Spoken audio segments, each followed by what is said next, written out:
right, everybody, welcome to another video with CH and Ty Audits. Today I am joined by Felon Filming 5.0. He is a How's it supporter going, of this yo? channel. Yeah, he's a supporter of this channel, and he also has his own channel in which he is going to start interviewing other people in the freedom movement besides just myself. So before this live stream starts, before we really get into it, I want y'all to do me a favor and go over there and press that subscribe button on his channel. It is in the linked comment in the live chat, or in the pinned comment, I should say. So go ahead and do that first of all. So Felon Filming Much 5.0, why don't you appreciated. tell us how this is going to go? All right, buddy. Well, let's just say I've been poking the bear around a little bit, and hopefully we'll have somebody step up for a debate today. I'll give you a quick interview in the beginning here, and yeah, we'll also give a chance for members to come up and speak with you for a little bit. They get priority. After that, we will do prioritized super chats to comments. We do have very little time here, so we want to get in as much as possible. If we do get somebody up for a debate, we're going to stick by this, how I have it formatted. And then afterwards, we'll look for the public's review. You guys can vote 1 or 2 on if you feel like CH destroyed. You'll have a number for him to cast a vote. We'll tally it up and gloat about it later. Sounds good, man. Sound good? All right. Well, how was your week been, buddy? It's been all right. Been getting a lot of older videos out. So I mean that's kind of what I've been doing. I've got some more great videos that are coming up, and we want to make sure that we stay tuned for those because we've got some crackers. I mean, they are absolutely magnificent. They're terrific. So, but yeah, it's going all right. How about yourself? Going good, going good. I was definitely excited that we were going to do this again. It turned out well. I think it's going to be great for, the public to tune into and learn from time to time. You want to go ahead and jump into some questions here? I know I've got a whole list of them. Let's answer questions. Let's start off with in the previous show, Ryan had mentioned open prison. Can you kind of explain that to the viewers on what that is and how you interpret that? I mean, Ryan obviously would be the one to really explain that. But as far as I can understand, I mean, my perception of what that would mean is that really when you're in prison, you've got rules, right? You can do anything you want in prison as long as they allow you to do it. And that's kind of the same idea when we are out in what they call the real world. I mean, this is America. You can do anything you want. You're as free as can be as long as you do everything that they tell you can do. And so that's, I think, what he means. I mean, they say you're free, but really, I mean, if you're only free to do everything they tell you can, how free really are you? That's kind of what I got from that. Okay. I like that. Let's see. What are your views on the gun rights, since those are kind of a big topic in the media right now? Well, I don't know about what's going on in the mainstream media. I don't follow it too much. But as far as gun rights goes, accountability for all link. Let's see. AFA should be in the pinned comment. I don't know is everyone seeing that pinned comment? Can you guys let me know? But as far as gun rights goes, I think everybody should have the right to bear arms. I don't think anybody should be deprived that right to defend themselves. That's kind of what I think. I think that the whole idea that the government should the idea that the government should restrict your rights to bear firearms is kind of it's in defiance of what the Second Amendment was really there for. The Second Amendment was there because our forefathers understood, as they had just kind of come out of a war, that you need... Oh, AFA is wanting the StreamYard. We'll get that to you, AFA, here in a few minutes. We've got to answer some questions, and we're letting people come up. But and as far as that goes. The founding fathers put the Second Amendment in our Constitution, in the Bill of Rights, to make sure that if the government ever got anywhere near tyrannical as the British government was, that we would have the power and the right to overthrow that.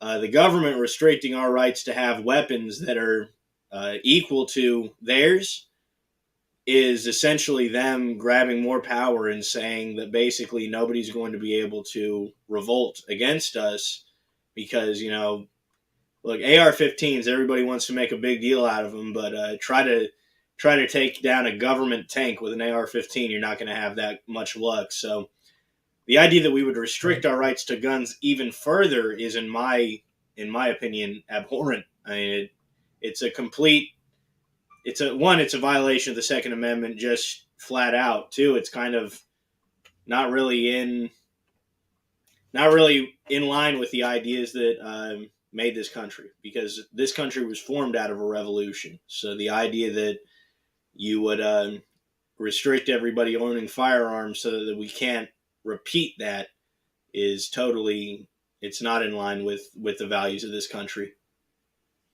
Right, right. I heard an auditor once quote, and I can't remember who it was, but they said that the Second Amendment was put in place to protect the First Amendment. I really like that quote. I don't know if you agree on that one. Well, no, he's right. I mean, I don't think that anybody expressly said that. I could be wrong. Maybe somebody did say that, but I think it was there. I heard it somewhere, and sorry, go ahead. Well, no, I mean, I'm saying I don't know that any of the founders actually expressly said that. I think that really and it was there to protect us for all rights, right? Our right to be secure in our person's properties and effects, free from unreasonable search and seizure. It's there for that reason. It's there to protect our Fifth Amendment, our right to not have private property taken for public use without being justly compensated. It's there to protect that right. It's there to protect all of our rights, not just the first. So, but I mean, saying that it's there to protect the first would be correct. It's just that that's not the only reason it's there. Yeah, yeah. Now, a lot of your haters, if you will, or people that disagree on your views, would say they would argue the 10th Amendment with you. Could you explain what the 10th Amendment is and how you could validate that it is not a correct argument? Well, I don't know why these people bring up the 10th Amendment.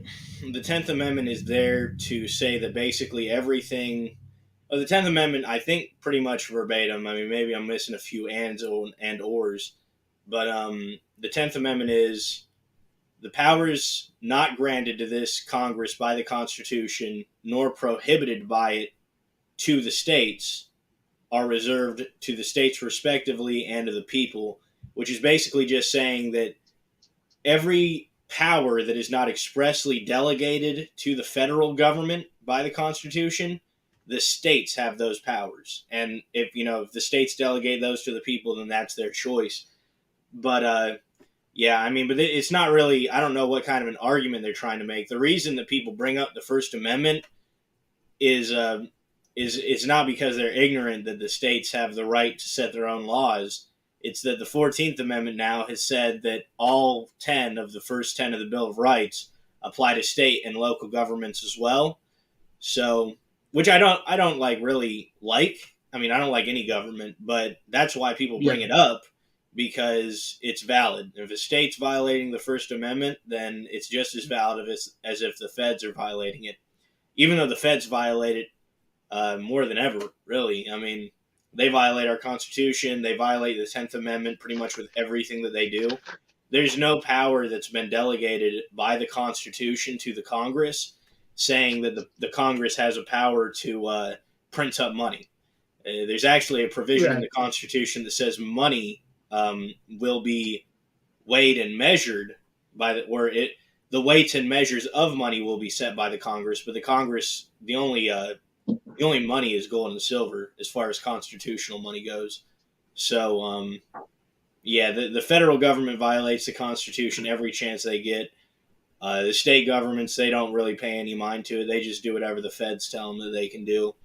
So people that bring up the 10th Amendment and say, "Well, you've never read the 10th Amendment is like the one that I really like the most." As a matter of fact, there's a I believe it's a foundation called the 10th Amendment Foundation, or maybe it's the 10th Amendment Institute, and they go around and make sure that basically the states can nullify illegal and unconstitutional federal laws, which is great. I mean, their parts, they're always massive parts when constitutional carry gets passed in a state. It's a Yeah. 10th Amendment Center. That's it. Um, Okay. yeah, super white privilege. Most definitely need to speak with you. How does one contact you? I've got an email in my about page on my channel, so you might want to check that out and get a hold of me. I respond to most emails. But yeah, I mean, people that bring up the 10th Amendment or any amendment saying that, well, they're allowed to violate this, they're just desperate to justify what their masters are doing. There's really not much else to say about Yeah. that. Uh, what do you let me see here. How do you feel about our current economy and where do you see it going? Well, the economy is trashed. The economy is. Now, I'm saying these numbers. I've read them. I think the last time I looked them up was about 2 years ago. They've probably gotten worse. But as far as the economy goes, yeah, I think in the 1950s, about 30% of our economy was comprised of industrial manufacturing. Nowadays, it's less than 10%. We don't produce anything here in America. America is the biggest debtor nation in the world. We're the poorest nation in the world. The only thing that's saving us is the fact that we can print up paper dollars and export them so that we can import other people's goods. But soon enough, other countries are going to say, look, we keep exporting goods to you. We keep importing these paper dollars. The paper dollars aren't doing us any good, though. Nobody accepts paper dollars or at least American dollars. Nobody accepts those in Spain. Nobody accepts those in Asia. Nobody accepts them anywhere other than the U.S. And the fact of the matter is that we don't have enough stuff that we produce here for them to buy in U.S. dollars. So our day of reckoning for the economy is coming soon. As far as where it's going, we're going into a huge Great Depression. I mean, people thought the 1930s was bad. At least we had an industrial manufacturing base in the 1930s. Nowadays, we don't have anything. We've got a service sector economy. We've got an economy based on basically servicing imported goods. When people get cut off from the rest of the world supply chain, we're done. We're going to start. It's going to be a travesty. People are going to starve. People are going to. They're going to be. I mean, everyone heard about, or at least everyone should have heard about the Weimar Republic inflation crisis of the 1920s. We had. They had wheelbarrows full of cash. We're having that here in America here soon too. It's going in the Right. drain. Dollars are wanted in a lot of places. Now I don't know. Now, The what would you value's say falling to pretty fast. So now what would you say to somebody that says United States is one of the richest countries in the world? well, I think the biggest thing to say is like imagine if you had a neighbor who was $30 million in debt. He had fancy cars. He lived in a massive house. He was eating good food, and he was doing it all on borrowed money. Right? We had would you look at your neighbor and say, geez, oh man, how did you get so rich? I mean, could you teach me the secret? Of course not. You'd say, well, yeah, I mean, sure, you can spend all that borrowed money now. Well, Right. what's going to happen when the debtors come calling? Here in America, what we do is we just ask more debtors to pay them back. We just borrow from new people to pay the old people. It's a federal Ponzi scheme. There was a guy who said, if that's what we're going to do here in the U.S., I don't see why we put Mr. Ponzi in jail. Who was it? Who was that guy on Wall Street that did the huge Uh, Ponzi scheme? oh, hold on. I know. Hold on. Let's see. Would you while you look that up, do you feel like the government helps or hinders the economy? They hinder it. Um, they hinder it like insane, man. I mean, the government can't do anything to help. All right, but hold on. I've got the guy's picture up. I just don't know who the hell this is. Like, come on, tell me the name of it. So Charles Ponzi, Lou Pearlman. Basically, when this guy got caught, they put him in prison for like years. His son killed himself and whatnot. Yeah, Bernie is he the Madoff. one that? It was Bernie Yeah. Madoff. That's who did it. And Yep. people were saying, why would we put this guy in prison? We should just make him the Secretary of the Treasury, right? Yeah, I mean, because really, that's what we do. I mean, our debt comes due every month. Short-term Treasury bonds, it comes due every year, and long-term, or no, sorry, it's short-term is every year, I believe. And we borrow more money to pay back the old. That's exactly what Bernie was doing when he was running his Ponzi scheme. Yeah. The only thing is we let people know about it. Bernie Madoff would never let people know that he was running a Ponzi. They had to really do some digging. The U.S. government announces it openly. Well, what are you going to do when one of his kids that actually busted him out? No, one of his kids killed himself. Oh, killed himself. Okay. Yeah. All right. Yeah. But I mean, literally, when Bernie went out of money, or he ran out of money and he got caught. But the U.S. government, they asked him, they're like, well, what are you going to do when all this debt comes due? They're like, well, let's just raise the debt ceiling, right? I mean, let's just borrow more, right? We'll just pay it back with more borrowed money. It's the most ridiculous thing ever. What eventually will be the straw that breaks the camel's back with I don't know. Because of. I mean, it can't go on forever. It could be no, it certainly can't go on forever. History's taught us that, so it's not going on forever. I mean, I don't know what the straw that breaks the camel's back is. I assume it's going to be the inflation straw. That's going to be it. It's going to be the inflation tax. Right. And we're going to inflate away all the debt, but in doing so, we're going to inflate away all the value of our money, and everybody's going to be poorer than could ever be imagined. And I mean, once that goes into play, like, what do you see following shortly after? I mean, because you definitely push the silver and gold theory, right? Yeah. Well, it's not a theory; it's fact. I mean, we've used it for 6,000 years. Yeah, you're right. Now, if it were to go back to that, how would it be redistributed? And would you say that maybe possibly our government's printed out more money than gold we have worth? Well, yeah, we knew that in the 1970s. That's why we went off the gold standard. Germany was calling for their money, and we didn't have the gold to reimburse them for their paper dollars. Everybody wants to know what I'm drinking today. We got the yellow bag, Keefe. But so Nixon said in 1971, he said, we're going to suspend temporarily the conversion of paper dollars into real money. And it's been suspended temporarily ever since then. So we've known for 50 years that we've printed up more money than there were paper dollars. Even in the 1930s, when they suspended the gold conversion in the 1930s, when they reopened it, they had to reopen it with gold worth 50% less than it was initially. It was worth $21. By the time they reopened it, they had to raise the official value to 33 because they had to, they didn't have the money. They didn't have the actual gold to reimburse people for their paper dollars. Right. You had said something to me one time. You said that we went to war for, what was it, 3% tax that was trying to be implemented on us? Less than 3%.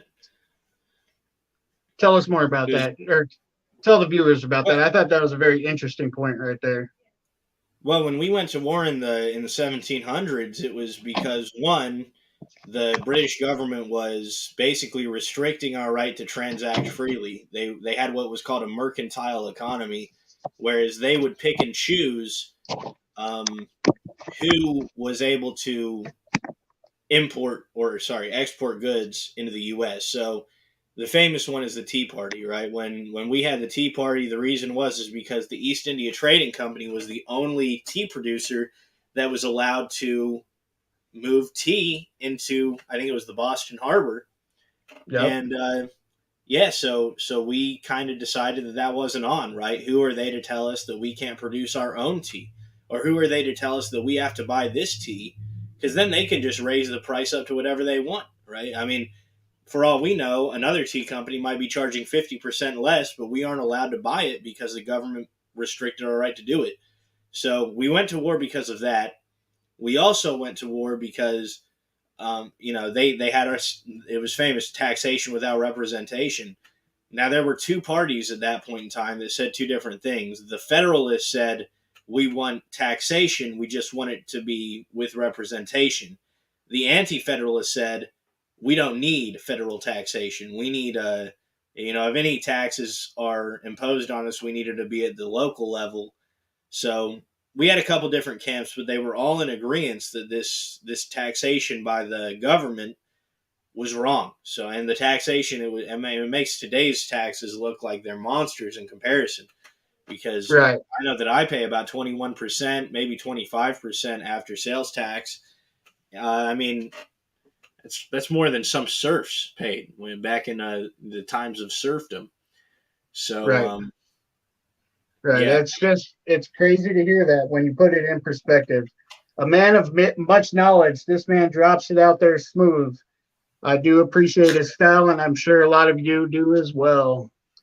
So, we got anybody? Have we dropped the link for the StreamYard? Are you ready to do so on that? I'll See get if it we out can. there.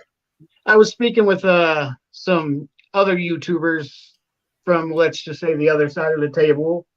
If you guys, you know who you are, want to jump into the chat if you already haven't. I haven't seen anybody's yet from there.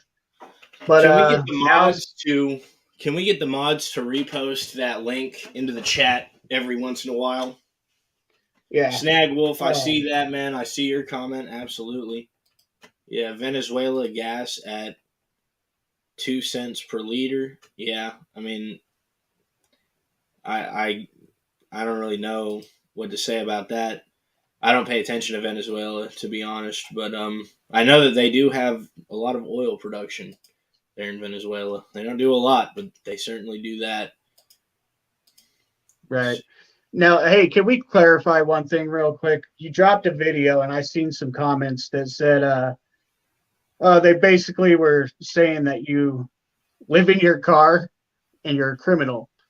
Now, explain the reason why you didn't give the officer your address. Well, the reason I didn't give him my address is because he had no reason to get it. If And I you're had clearly given him not. the address, that ticket may have been standing. But instead, they had a filing error, probably because they don't know anything. So Yeah, I think there's no reason to give the cops any more information than they need. I saw some comments saying I shouldn't have even given them the information that I lived in my car. I mean, whether it's true or not, I shouldn't have said it because they could have yeah, possibly done some retaliating off of me lying to them. But yeah, I mean, right. I don't live in my car. Obviously, this is not my car here. This laptop is not in my car. So that's yeah, but it's okay. People are They gonna think just, what they want to think. yeah, So nobody. Uh, some of the comments I see against you are just they call you. They like to say that you are the disgusting one, but some of the things they say about you are just I don't get it, man. They're definitely brainwashed, and I'd love for them. You guys know who you are because we were talking earlier to come on into the chat. Looks like we got a couple people jumping in right now. yeah, Right on. How we doing, Don All right, man. Thanks. and Patrick? Hey, Welcome to really, the show. what people need to do is change their status from U.S. citizen to a state national. what's the difference there, Don? If you're a U.S. citizen, you're owned by the corporate United States. If you're a state national, you're a sovereign on the land. I I like to, see. I No, like to say. Sorry. I mean, I like the sound of it, Don, but I think the reality is, and I think this is where people get people have some disdain for that. Is if you try to say to a cop, "Look, I'm a sovereign national, and I don't do that kind of follow your," Right. they're going to take you and throw you in a cage just the same. Well, there is a way to get on the do not detain list, and that's with a passport. If you get a 5-star passport. I see. I see. Yeah, I don't know about it. I'd have to look into it. But Patrick, do you have Yep. anything you want to talk about? Yeah, I'd like to say thank you for your service. Thank you for showing people what Madison, Indiana is really like. It's a horrible place, full of tyranny. And I've Yeah, well, went no through, problem, man. and I just want to say, grow food, people. If Right you don't on. grow food, organic That's food, right. Yeah. times are coming. You're going to starve. So start putting those seeds in the ground. It's not too late right now. I just went up to Yeah. Walmart, bought $100 worth of organic seeds, get them in the ground. Right. Yeah. Yes, sir. People, some of the biggest auditors, and I think they see this coming as well. Well, they're not so much auditors as people in the freedom movement. They see it coming as well. James Freeman and Lackluster both homestead themselves. So, and they've said that openly. And I think it's a good idea, be self sufficient, because these paper dollars that we're forced to transact in, they ain't gonna be worth much longer. I Yeah, that's mean, for yeah, sure. and people think, I saw some people in the comments saying that's ridiculous. A dollar is in demand everywhere. Well, look, that's The thought fine. of a It can be in dollar. demand everywhere, but $50 used to go a lot farther in the store last year than it does this year, and it's only going to get worse, right? Where $50 is going to buy you a gallon of milk in the next 5 Right. years, if that. So, people, it's coming. So get prepared. Wages never rise with inflation. That's just the way it works. No. And if wages did rise, then it just pushes inflation up higher. Well, yeah. I mean, if it's an inflationary environment, for sure. But accountability for all. No, you can come up, man. Come on up. Patrick, have you checked out the Ice Age Farmer? Check out the Ice Age Farmer for me. That's a good one. Check that out. I'll do that. Yeah, he definitely, and that goes to anybody out there. He's awesome. It'll definitely put the food supply status into perspective for you.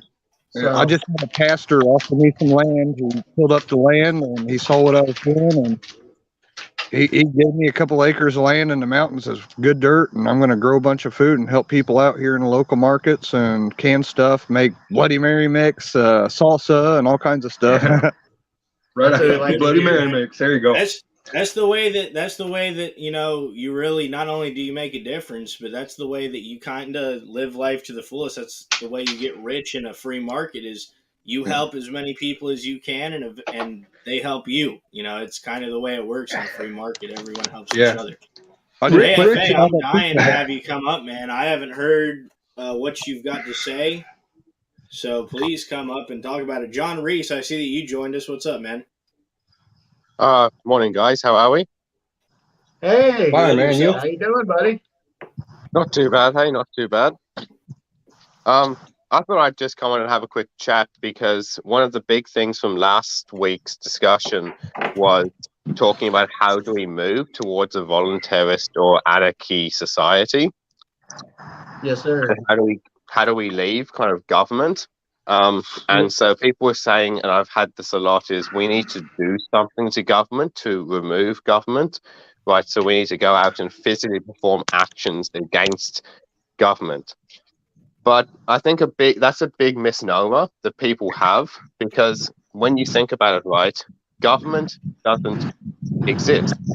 It's not a physical entity. It's a cult-based belief, right? It's right. Government, when you try and define it and stuff, and I actually asked a statist this week to define what is government. And of course, her response was, of course, shocked that I'd asked this question. And what ended up happening was I said, so what is government? And she goes, oh, well, they're a group of people, and they control people.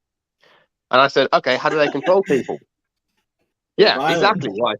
Like, they're a group of people that control people. It's like, well, that's a pretty poor definition, right? So I asked her, like, as an example. So I said, so like they control people. How do they control people? And she said, oh, well, like through laws. I'm like, okay, so they have their opinions and they control people, correct? And she goes, yeah. I said, the mafia has opinions and they control people. Is that correct? And she goes, well, yeah, the mafia controls people too. And I said, so what's the difference? So I said, what's the difference between the mafia and government? And None. she stopped. None. Yeah, she stopped for about 5 seconds. You could see like the cogs turning over in her head.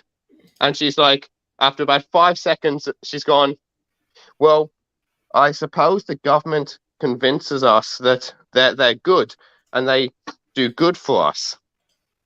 And so my response quickly was, so basically what you're saying, the only difference between government and the mafia is the government has a better public relations firm.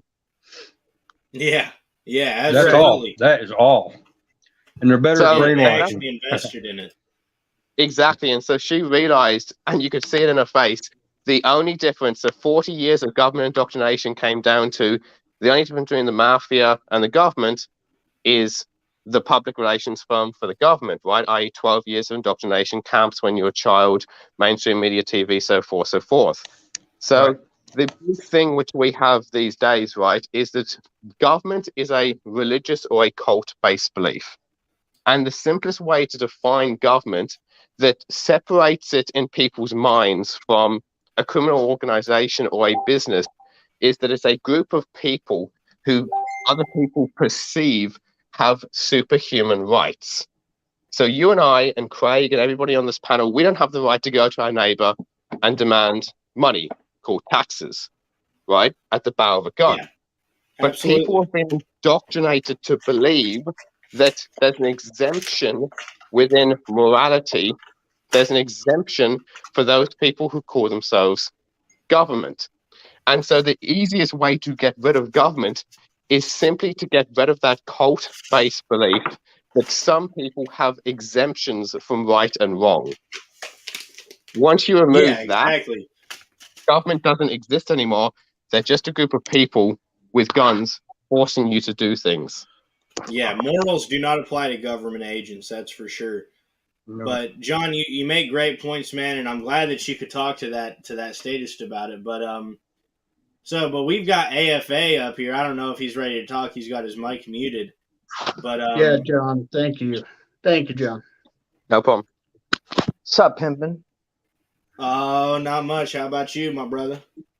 Yeah, I just had a long day. I didn't want to, come up and derail your good constitutional conversation. You're pouring coffee like a master. Is that coffee? Oh yeah, the finest. You don't even want to see what brand we got, dude. Hey man, Oh, you I got got jail I got some cells in. breakfast. I got some breakfast toast for a Tough shot, man. times. They sell that coffee in canteen in every prison or jail worldwide. Yeah, I'm drinking yeah, off of it. doubt. That's where I got it too. I'm using the leftovers that I got. Oh, in yeah, that take in home the- with you. Hey, that's gold But, in jail. Yeah, oh yeah. But AFA, really, man, what we kind of have this section kind of, it's just coming up and talking, and then we get in and see if anybody wants to come up and debate. So, what do you got to tell us, man? What happened recently? Well, as you'll see, Chili, who I've been defending for quite some time, Yes. because and I told you the same thing I told everyone else. He's never fucked me over, so I have no reason to have issues with him. So he did a live stream today called "The Snake in the Grass," because I released a video that didn't paint him in such a good light. You know the video that was released, and everyone had something to say on it, right? With him and Kate from Massel? Mm-hmm. Yeah, I saw that. Now, it's clear I don't like her, but I also don't think it's acceptable to ever, put your hands on a fucking woman. You know what I mean? Like his actions. He had threatened me to not release the video. He had threatened me with various actions, like contacting my probation officer and giving them misinformation, which he wound up doing. We were able to confirm. Such things as like money stolen from my debit card when he used my card for his hotel room for an additional third night, money missing. And today I finally said, you know what? I'm releasing my video. I'm not going to let someone tell me I can't release my video or threaten me to not release my video. No one's going to fucking threaten me, especially someone who I've caught nothing but flack for defending. Right. So I released the video and I went to the court hearing today because he had a harassment order against Kate. So I sat in the audience. I did not take part. I simply sat there and listened to everything being told. So immediately after that, he goes live and says, what a snake in the grass AFA is for pretending to be his friend. He conveniently left out the fact that I haven't been his friend for almost 2 weeks. Like, I had a video of him assaulting a woman, and then he immediately threatens to make up lies if I don't take the video down. I don't know why you don't want your subscribers to see that video. If it doesn't paint you in a good light, just be transparent and learn from it. You don't steal from people and make all sorts of threats. And dude, it's a shame that he wasn't wearing the camera. The 360 cam would have made him look worse. Well, that's what I'm saying. I mean, like, all he needed is his transparency device, his 360 camera, and I'm sure everyone would know. I mean, you wouldn't have had the chance to paint him in any light. Which is interesting because this whole past week, I could have just, like, bashed him and, like, totally outed him for everything that I did. Like, he had a Ponzi scheme going on. Like, he literally had a fundraiser chat where he was, talking about how he's going to do a panel and feature other guests on this panel. So, for example, I'll throw a name out there. This panel already happened. GLA, Joe Cool, right? So he wants to throw these people up on his panel and tell how the police mistreated him and then ask people to send money to those people's respective cash apps so they can continue to fight the legal battle. But then in his fundraiser chat, he's so fucking blatant about it that the guy writes in messages saying, hey, all right, so we're going to grab this money, and after the chat's over, you're going to send me all the money, and then I'll disperse it. And everyone's so bought into his bullshit, no one thinks for a second to say, wait, if we're raising money for me, and we're having money sent to me, why am I in turn going to then send it to you so you can take care of the money and send it to somebody else? Why wouldn't we just do a fundraiser for those fucking people? I mean, no one was like, question right quick, John. Hey, Joe Cool up in the building. What's good, what up, baby? Joe Cool? I saw some of the video. It was just the video itself. How could it have painted them? I didn't see any paint. It was just the video. What I saw. Did I miss something? No, that's exactly the point, Joe. Is that what's in the video is what happened. So, but he's you didn't narrate it and call him a creep or nothing. You just played the video. Exactly, but because the video shows him pushing her and losing his fucking mind, he didn't want that video released. So he threatened to contact. In your defense, dude, you had me cracking up, AFA. You were like the voice of reason. No, just stay back. Just you did do well. I can't lie. This little guy is just sitting there. I'll defend myself on it. Like, dude, it's a chick. Dude, that's a bad day when AFA has to be the voice of fucking reason. Okay? Like, throws over in fucking hell. And he's upset because he threatened me, Joe. He didn't want the video released because of how it made him look. So he threatened to call probation and a whole bunch of other people to tell them I was involved in nefarious or illegal activities, which he wound up doing.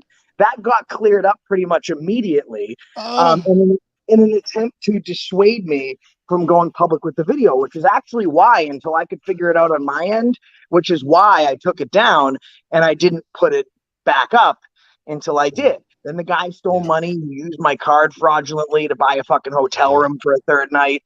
I mean, and I was one of the people that, despite everyone else talking shit, you caught heat. I know you did. I defended him because I know what it's like. People talk shit about me, right? So I won't accept someone until they fuck me over.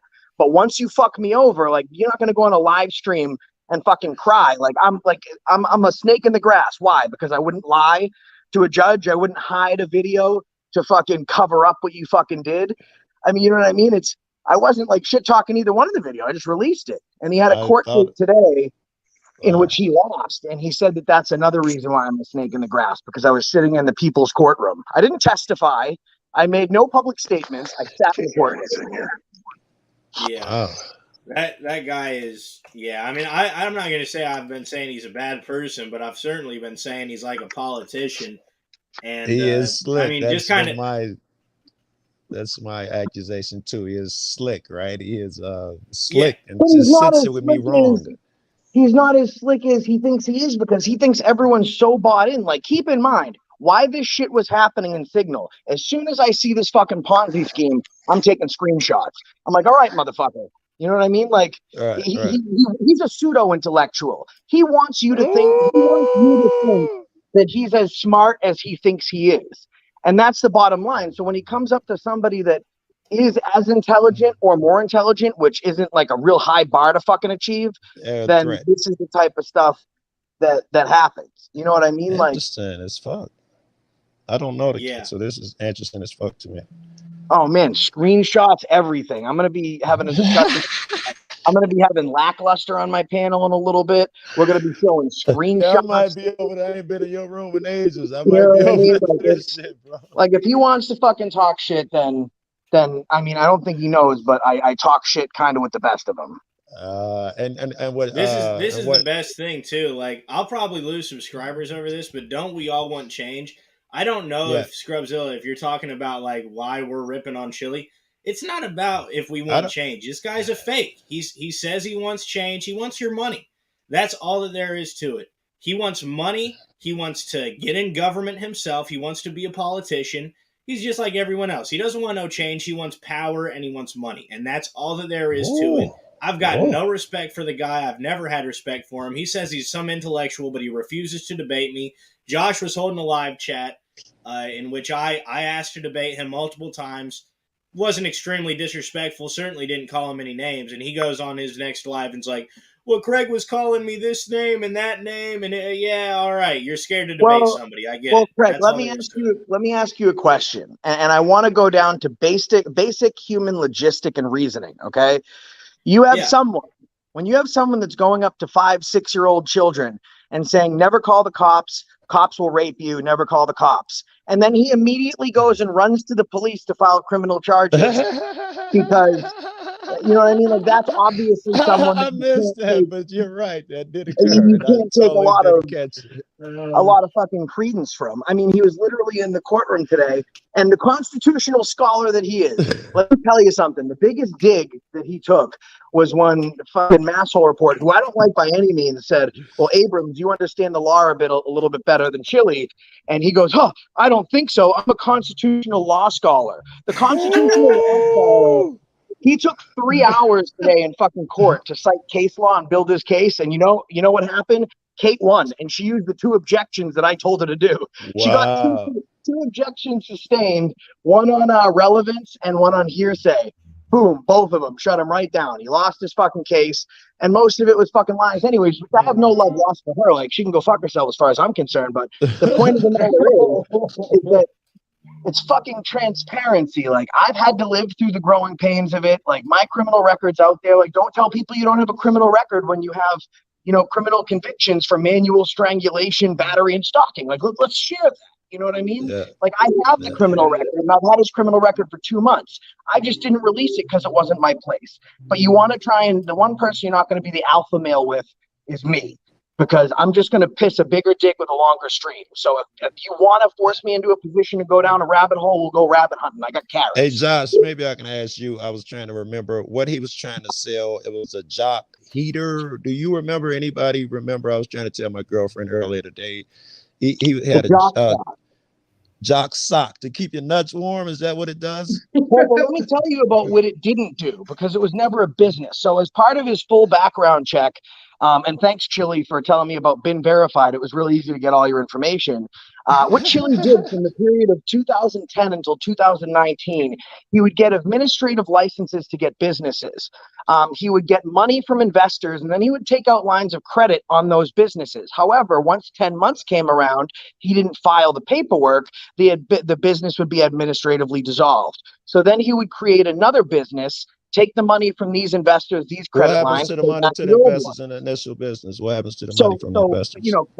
Classic Ponzi scheme. So it gets to the point where you can literally see these in all of his companies all the way up to 2019, 2020, where the government has so many liens on him that he can't register a business anymore, which then is his immediate transition to TikTok, has his TikTok problems, and then comes to YouTube. Most of it I was aware of, but I go by a strict policy. I don't fuck you until you fuck me. I'll let you fuck me first. Wait, the fuck? Wasted semen. Oh, I thought, okay. All right. That was a steering wheel. Wasted semen. All right.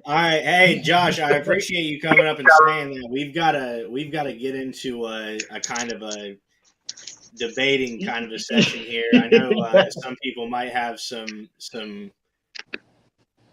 issues with some of my views, but I do appreciate you coming up and saying that because, man, to my knowledge, he wasn't really a fraud.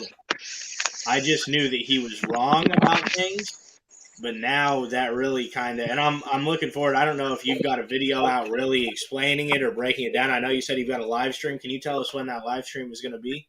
I don't want to do that because I want everyone to stay right where you're at. I'm not that kind of a dude, but you can always watch the live stream on replay.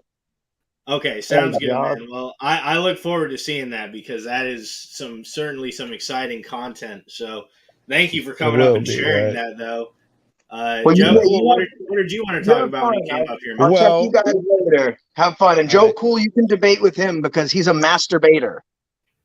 I debate often as well. I'm pretty good at it.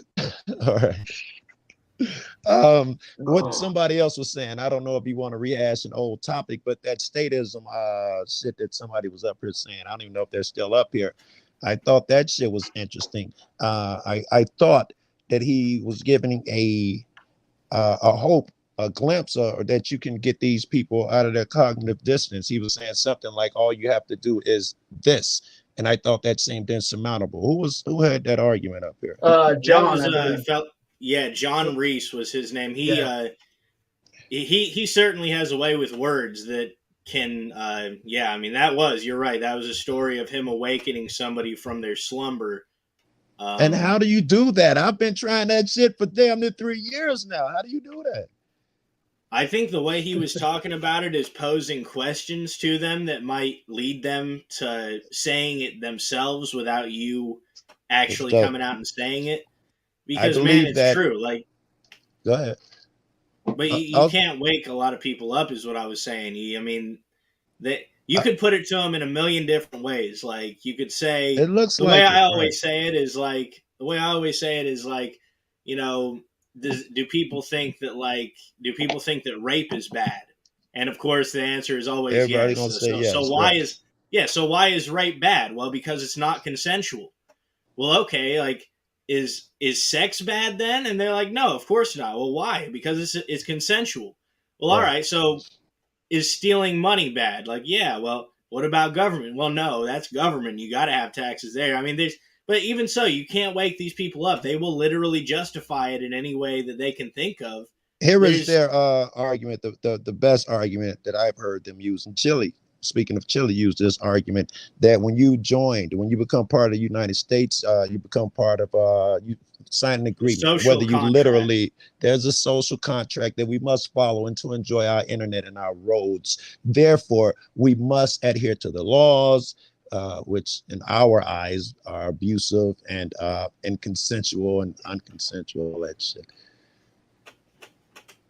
Yeah, I mean, it's nonsense, man. This whole idea of the social contract, like, I don't know who came up with it. It certainly isn't anywhere in the Constitution.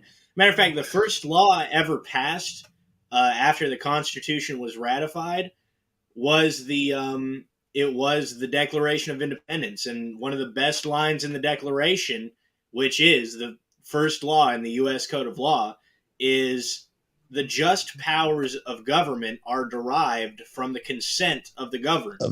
I never signed the contract. I don't know what contract they're talking about. I've never even seen the contract, but I certainly don't consent to it.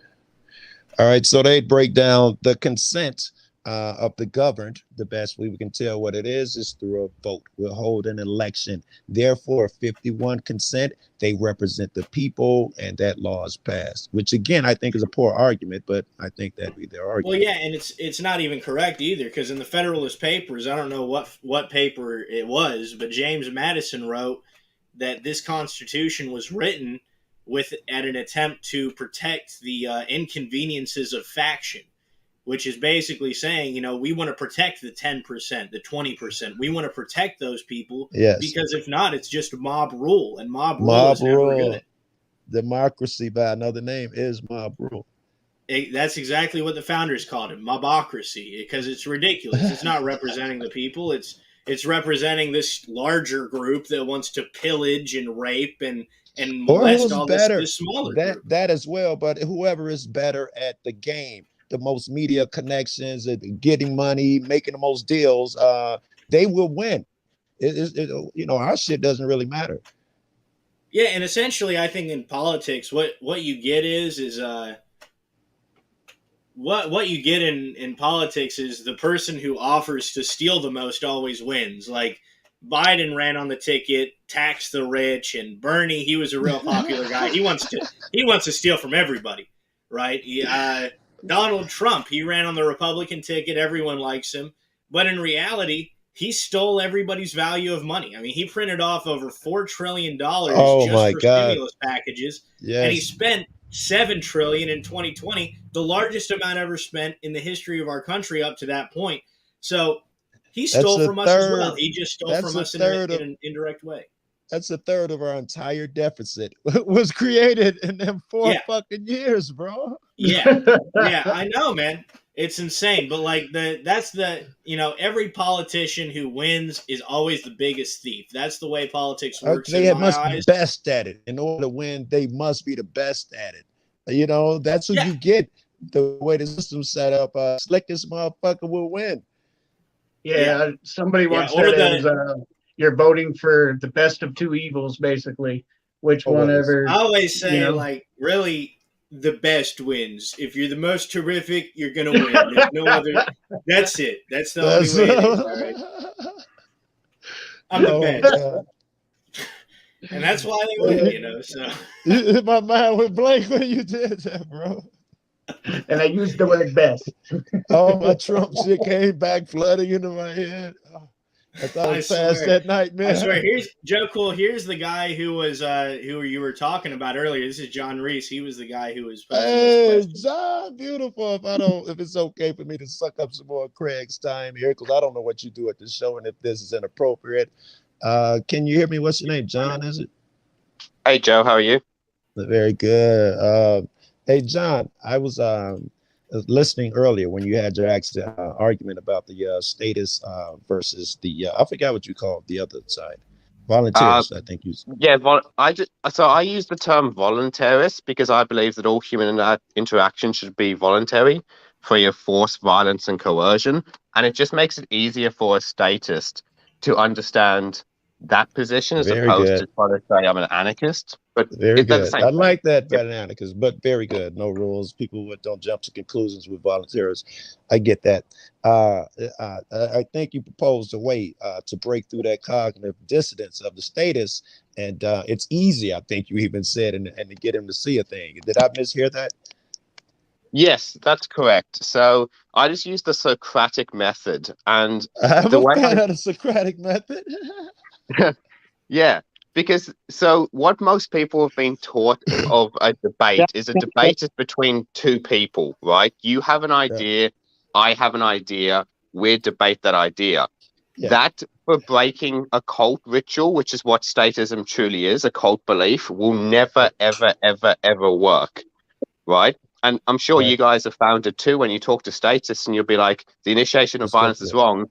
And they're like, well, what about my roads and my hospitals? And you're like, what? What does that have to do with anything? Yes, they divert and deflect quickly. I've been studying this shit hard. Correct. Yeah.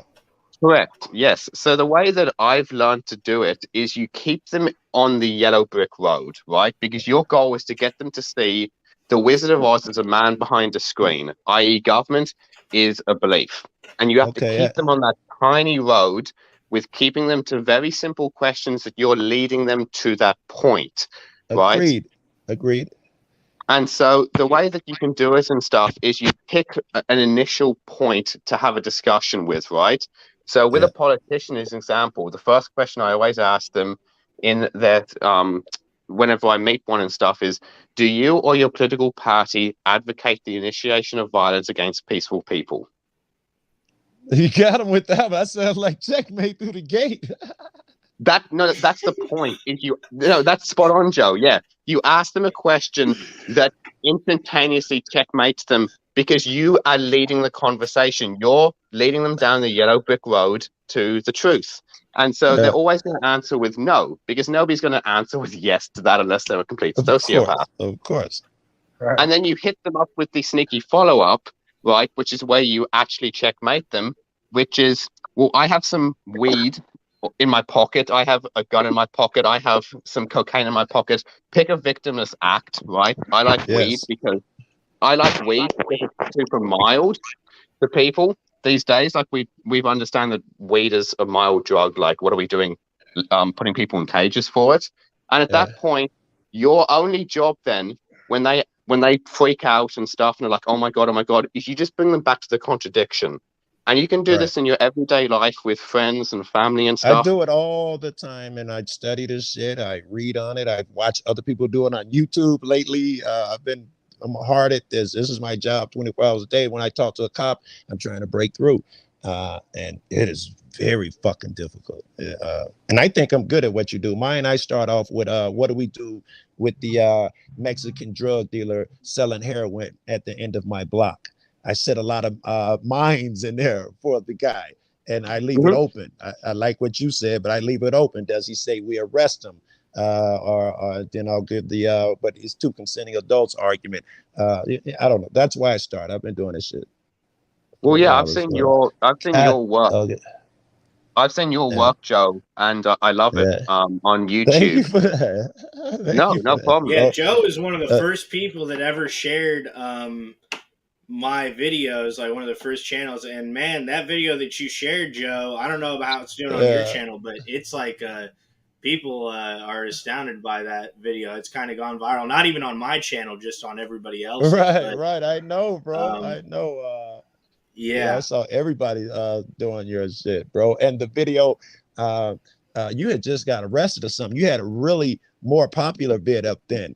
And that's not the one that I featured. I might have put a clip or something, but that's not the one I featured. Yeah, no doubt. Yeah, you shared like one of our first ones, man. Before I go back to the whole catalog. I know you now. I go back to your entire catalog when I do that. That's right, absolutely. So, all right, but hey, guys, we've actually got to transition to a debate portion of this live stream. So, thanks everyone for coming up. Yeah. We've got Felon Filming 5-0 who has he's got some kind of questions that if people want to take a contrary view, then we could debate those. Oh fuck yeah, I love debating them. Am I still welcome up here, or is this just? Oh yeah, no, you're welcome, Joe. You're welcome. Like, I just have a feeling that we're gonna agree about most stuff, so I think it might be hard to get. I can play the opposing role. I got no problem doing that. We've got a guy in the chat. We've got James Levell.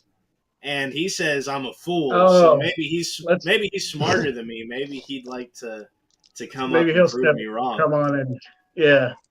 But I don't know. I mean, so what are the questions that you have prepared for us, Felon Filming 5-0? Well, some of the most debatable one is should the government be able to restrict our Second Amendment as is being put into play on a daily? Would anarchy be better than government? Hold on. First one first. What first one first? Oh, okay. I was just gonna lay you all three out. No. First one first. Should the government restrict our Second Amendment? Why, of course he should. You want regular citizens having atomic bombs and weapons of mass destruction? That's obvious. Of course I do. And we're on. I absolutely do. Yes. I'm much more scared of the government. Much more scared of the government than I am my neighbors. I'd much rather they have it than the government does. Right. What about the rest of you cats, man? Same. Definitely. I don't agree with modern citizens having nuclear weapons. People would be stupid enough to think that they're a firecracker and set them off in their own backyard. But that's kind of ridiculous. I've got a question for Smoking Auditor, because he's a common one up here. So I've got a question. Maybe I hope this will disarm you. Maybe you'll have a good argument for it. But do you have a neighbor at all? Yes, I have quite a few neighbors. Okay, that's good. So do you trust your neighbor more than you would trust Joe Biden? I wouldn't trust anyone with enough power to literally incinerate miles of area. Right, but if you were to entrust, okay, so would you rather be in charge of it for your own good, or would you rather have Joe Biden in charge of it? I don't think any individual should have control of a nuclear weapon And luckily, even the military believes that too. And there's a large group of military people who are supposed to send nukes out. I believe it happened with a Russian sub where they got the go ahead to send it, which was an error in the software or whatever happened. And the captain was like, no, what's the point of adding to the damage of humanity? You know? Yeah, Certain but things like what I'm nuclear saying weapons is like, I shouldn't be agree. controlled by anyone. Yeah, I agree. I don't even think that like nukes, I don't think there was a reason to construct them in the first place, but the reality is that they're here. No. Somebody's going to have them. You're not going to convince anybody to Yep. disarm themselves. The So best if the thing- government has them, if a guy is demented and brainless as Joe Biden is going to have full control over a nuclear weapon, shouldn't we in return also have control of it, just to say, look, you want to do anything stupid to us, you're going to have something stupid happen to you as well. Because right now the tables are completely they're tilted in one person's favor. They can do Smoking, it. I'm sure you see his argument. You see his argument, Smoking. Let me alter it a little bit, Craig, if that's all right, because I picked an extreme to start off. I didn't really want to debate the extreme. What about a tank? Can my neighbor own a tank? Smoking, is that all right? I believe anyone can own a tank. It's just a vehicle you can drive and blow up small areas. But as long as he gets but it's one, I just a get one mass too. destruction shit. But that's just the same philosophy. I'm pretty sure if enough people had tanks, just like with weapons, everyone needs a gun. If one person goes crazy, another one's going to step up and shoot them. But once you start dropping bombs that kill literally miles upon miles for thousands of years versus just a regular bomb that'll destroy an area and you can rebuild it in a couple weeks. You're talking about something at a different level completely. All right. I have like the stupidest question for you guys.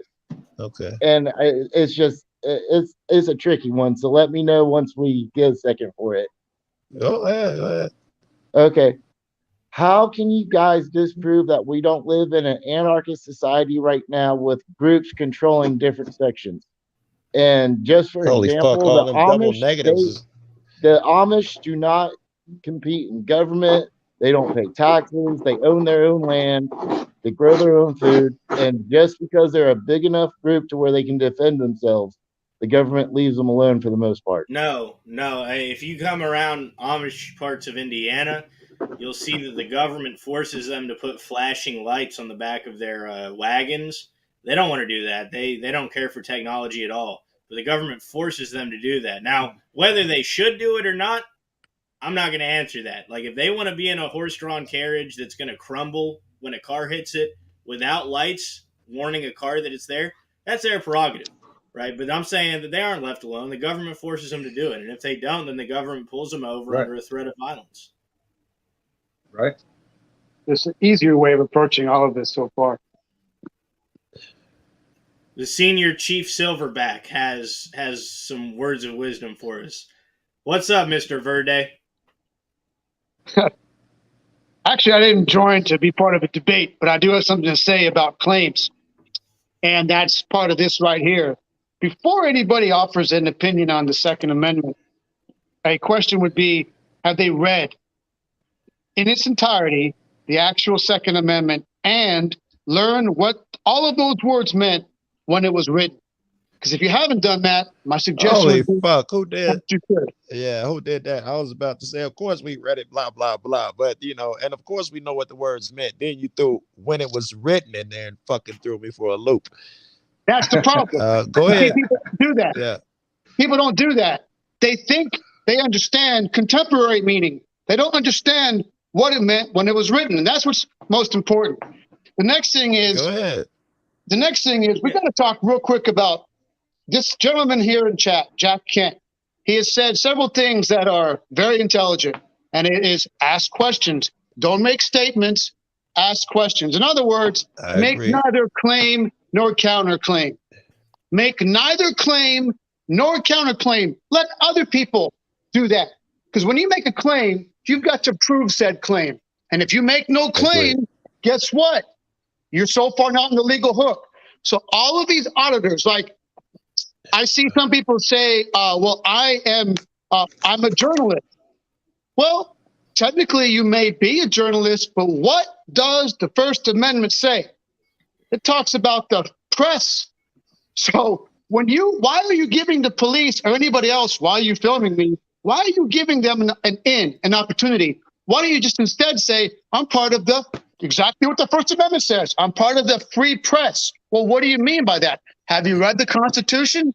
Have you read the First Amendment? Are you familiar with the Bill of Rights? Well, let's go over it together, shall we? Here's what it means. Here is their argument. Here is their argument. I happen to be a member of the free press. So what I would suggest to all auditors. Prove it. Can you hear me? Prove it. Can you prove you're part of the free press? Because that's the argument. I do this shit. It says it right in the First Amendment. Stop. It says it right in the First Amendment. It says what the free press is. You don't have to prove it. It's written down for them to read. What's it? What does it say that proves that you're free press? That's gonna defeat their argument. Prove you're free press. Where's your badge? That's their counter argument. And what do you tell me? What do you tell them? The First Amendment in its entirety and the discussion on it. Just you could just, if you don't want to make the claim, then you could just say, "Are you aware of what the free press is? Yes or no?" That's something as a cop watcher auditor, I tell everyone starting out. Don't make statements, ask questions. What are you doing out here? Did you look in that car? Do you have a reason to think I looked in that car? Do you think I did this and that? Ask questions because it's safe ground. But most of us, man, fuck that. That's for squares, man. I get down. I fight, man. I'm a warrior. I don't need safe fucking ground, right? So I need to know these fucking arguments and counter arguments. And here's one, the press shit. I've said, hey, I'm press. Where's your press badge? You must have a press badge. I can't say read the Constitution and Google its arguments. Why can't you? I guess I can, but it won't happen out there on the street. I need a better argument, something that's more concise. Bring it with me. Copy of it with you. All right. All right. So Raymundo, so what were you saying though? Are you saying that people misunderstand what? I mean, because really all it says as far as firearms go or arms is that your right to bear them shall not be infringed, and I think that the meaning of those words is pretty consistent. I don't know, Craig. My next door neighbor, he's the schizo. I don't want him having a gun. What we're talking about is what the militia was at the time, what the militia was, who the militia was, what weapons they had in the militia, exactly what the militia represented at that time and still represents today. It's not, I get you. It's not so much about shall not be infringed, although that's incredibly important. It's about what is a militia. And there is a right, but those are two separate provisions. The provision to have a militia is separate from the provision for everybody to keep and bear arms. Very good. I don't disagree, but you can use them conjunctively or together. Shall not be infringed is the problem with the Constitution, unfortunately, is just like laws. Police will say subject to interpretation. Agreed. Says who and says what? Where does it say subject to interpretation? What are you talking about? What has to happen is so many comments in here in chat are correct. You go to court. What about this comment? You go to a municipal court and a judge there doesn't even talk about the Constitution. They won't talk about it. It's no, hell no. The Constitution's dead in court. You have to get into a space. It's the enemy. Before you even get there and you go to a bench trial, before you even get there, you already have your arguments laid out pre-trial. You try to quash that shit before you get trial. The better bet is not even to get to trial at all. The better bet is winning that battle, if you want to call it that, on the street. And you don't do it by putting your dukes up. You do it by putting your verbal dukes up, by putting up your mental dukes. That's how you win. And you change their mind one at a time. Man, when you're fighting against somebody who doesn't actually have a brain, they're robotic automatons, man. Like they'll throw you in a cage regardless of whether you can really say all the facts you want, and they don't care, man. Like they bring they out the paperwork, show them the law. You can talk about that in court. You can debate that with the judge. This video is coming out soon. I was in a city hall in Terre Haute, and they say, and this is no shit, like. I'll tell you two stories. So recently I was at a bench trial for a traffic ticket. Now, they said to me, I do not have a Fifth Amendment right to remain silent because it's not a criminal charge. It doesn't say that you have a right to remain silent if you've been charged criminally. It says you've got a right to be free from incriminating yourself. And Anything I could say could incriminate am I myself. correct that you have the right to a jury too? Because some people have these same type of traffic or whatever issues, and they say, "Oh no, it doesn't warrant a jury. We don't even offer a jury at this level." Is that a thing? If I get a traffic ticket, I want a jury. Yeah, that's absolutely a thing. Yeah, I mean, even a misdemeanor, I don't believe that they gotta give you jury trials for misdemeanors, or if they do, it's like 6 people are on the jury and not 12. Yeah. You can request a jury trial for any criminal, well, what they consider criminal action. Traffic stop. But basically, you don't have a Fifth Amendment right because it's a civil violation. But that's nonsense, because I could say anything in civil court that could incriminate myself.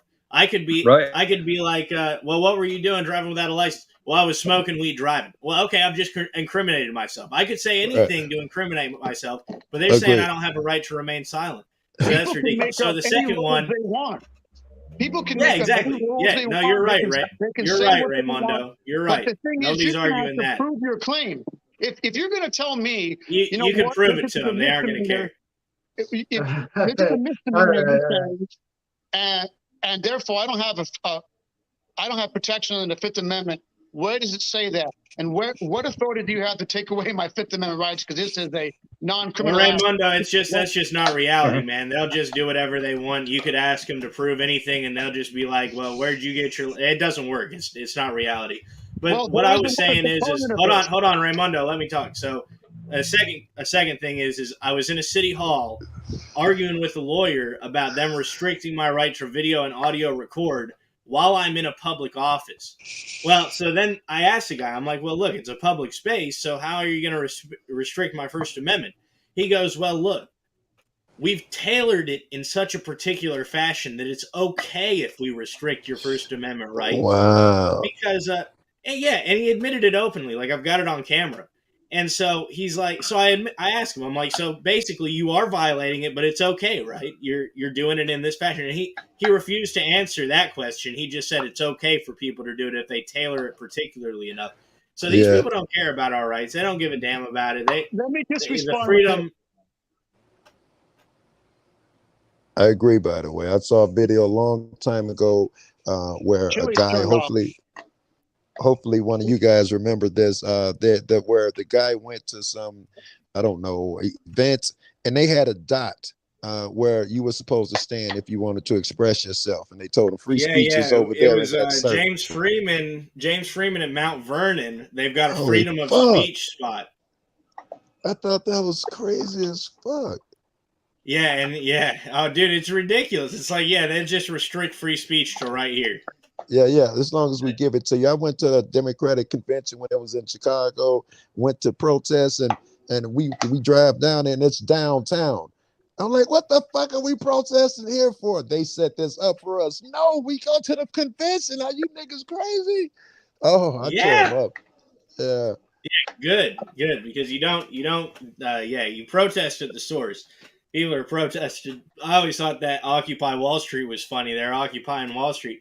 Why not go occupy Pennsylvania Avenue, where the people that gave them the money are? Like, nobody forced the politicians to give them the money. A question. What? May I ask you all a question? Yeah, go for it. Let's just presuppose that you gave the system the chance to do things correctly, and it didn't. You with me so far? Isn't that the situation now? It did not, he said. Oh, so my question is, if you've given the system a chance to work and it miserably failed, what are the recourses? What are the options? Militia. Well, in reality, there's no recourse right now. No group of men is going to get together and fight the government, and even if they did, they would be quashed with the slightest of ease. The only recourse for us right now, as far as I see it, is wait for this $30 trillion in debt to come back and bite them in the ass. Wait for the government to shut down. and then win the battle of ideas for the next government that's going to be formed. Because people are going to look at each other. They're going to say, look, this old system of government didn't work. It resulted in a Great Depression, the likes of which we've never seen before. How are we going to solve this so that it doesn't happen again? And that's the point in time when the socialists, the capitalists, the communists, they all have a debate, and they convince the masses that this certain form of government is correct. That's the recourse. Everybody's got to get educated, and they've got to spread the word to as many people as they can, as many people who are willing to listen and debate. There are some people who are so closed-minded, they'll say, literally, I'm not going to argue with you. Well, those people are going to be the people with a gun to their head during the end times, and nobody's going to argue with them. I can assure you that. So no one's arguing with you then either. Yeah, nobody's going to argue with them at that point in time. So it's but as far as recourse goes, there's no recourse. I mean, we all know how it goes. You give your grievances to government, and they get 10 times worse by next week. So nothing's happened. Or 10 times more expensive. If you're some type of billionaire, you got a better shot than we do. Yeah, absolutely. So we've got a comment here, Billy Lowe. Capitalism is the only form of government that works. Billy, I would say that capitalism isn't a form of government, because capitalism is more so a form of economic. It's more so of a system of economics in which the government doesn't exist in economics. So that I agree. Wait, I don't understand what you meant by that. It's a system of economics where the government doesn't exist. Somebody who's ever playing capitalism with the is a social construct. Wouldn't capitalists eventually turn into some type of dictatorship? Your mics, please. It's hard to hear, guys. Are we ready to move on to the next topic? Yeah, we're ready to move on. I like the aspect of this. Okay, whoever was clicking into their phone or whatever, we need to stop that, though, because it was getting really hard to hear. But so, what's up, Fallon Filming 5-0? Yeah. Let's step into the next question of debate here. And that is policing. How are we going to go forward about changing it? Because obviously the system we have in play right now with them policing themselves, basically the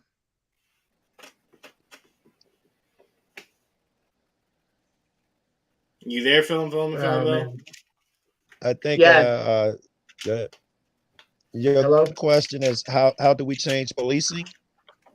Yes, going forward, how would you go about changing policing? I want to lay back on that one. I'm the obvious cat who got 87 different answers for that shit. So somebody else respond. So my way of moving forward is my way of moving forward with everything that the government is currently involved in, and that's privatize it, right?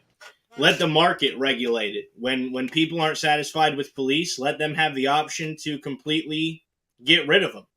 Don't ask the government to get rid of them. Don't ask the government to say whether it's right or wrong. You say it. Fire them on the spot.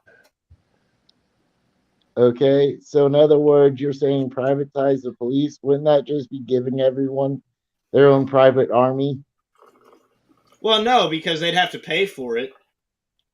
I mean, we do that now with different people from around the world, different countries. Right. Do it. Well, and all they do is buy their own private army. Where? He is right. Wherever, the guy who made the security shit and got really rich went over to this island and bought a fucking private army until one of his security guards killed 2 people. Whatever security we used to use back in the day. That's what they did. They would hire the gang members over there, and whoever had the strongest army made the rules. Are you talking about in Africa? No. This was in South America somewhere. What was the McAfee was his name. He went over there and in the island and was running that shit. He had to leave because they were questioning him about the murder because 2 of his neighbors, when he hired these thugs, came up murdered and all of that bullshit. But it's a really good story. McAfee, I don't think that was a private army so much as a security force. He just got killed by the U.S. government. He was running from them. But his I'm it's close, right? And to his analogy, he was able to buy enough people to solve his problems for himself. The police looked the other way for too long, and he ended up running shit. Well, Okay. and you don't end up running shit at all. I mean, it's kind of the way it is now. I mean, I don't know what it's just Until not you run into realistic. a bigger army, right? Until you run into a bigger army. Or am I off base here? Are we even talking about the same thing here? I'm Pretty thinking much that's But Smoking what see, would Gun is happen. talking the whole about thing with we would, private policing, the whole yeah. thing with private policing is that one, some people don't think it's necessary to have police. Yeah. Some people would never call the police. Some people would prefer to be in their own homes, and if somebody tries to break in, they don't want anybody coming around and questioning them when they kill them. That's the way some people Yeah. want it.